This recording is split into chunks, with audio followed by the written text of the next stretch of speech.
हाय दोस्तों, मेरे चैनल में आपका स्वागत है। किसी देश या राज्य के बीच में जब भी युद्ध होता है तो जमीन पर अधिकार पाना या फिर अपना प्रभुत्व स्थापित करने को लेकर होता है। लेकिन अब क्या आपने कभी ऐसा सुना है कि कोई युद्ध सिर्फ एक फल के कारण हुआ हो, वो भी तरबूज के कारण? आपके जानकर हैरानी होगी, लेकिन यह सच है। करीब 375 साल पहले एक ऐसा युद्ध हुआ था जो महज एक तरबूज को लेकर हुआ था और इस युद्ध में हजारों सैनिकों की जान गई थी। इतिहास में इस युद्ध को मतीरे की राठ नाम दिया गया। कहा जाता है कि यह अकेला ऐसा युद्ध है जो किसी फल के कारण हुआ था।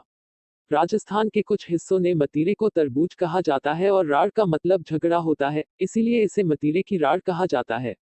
1644 ईस्वी में मतीरे की राड़ का जिक्र है।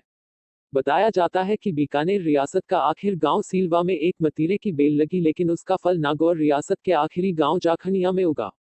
यह दोनों गांव अपने अपने रियासतों की आखिरी सीमा पर थे।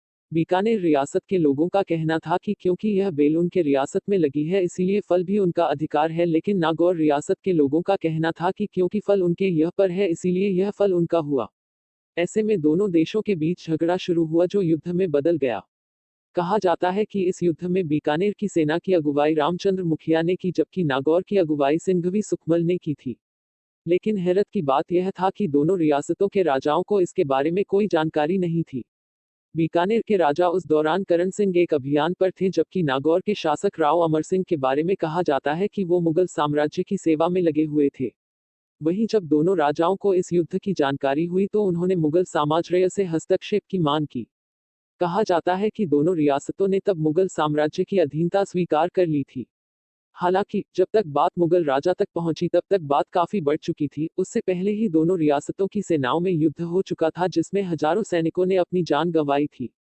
कहते हैं इस युद्ध में नागौर रियासत की हार हुई थी। तो दोस्तों, अगर आप मेरे चैनल में पहली बार आए हो तो प्लीज मेरे चैनल को सब्सक्राइब और वीडियो को लाइक करना ना भूले।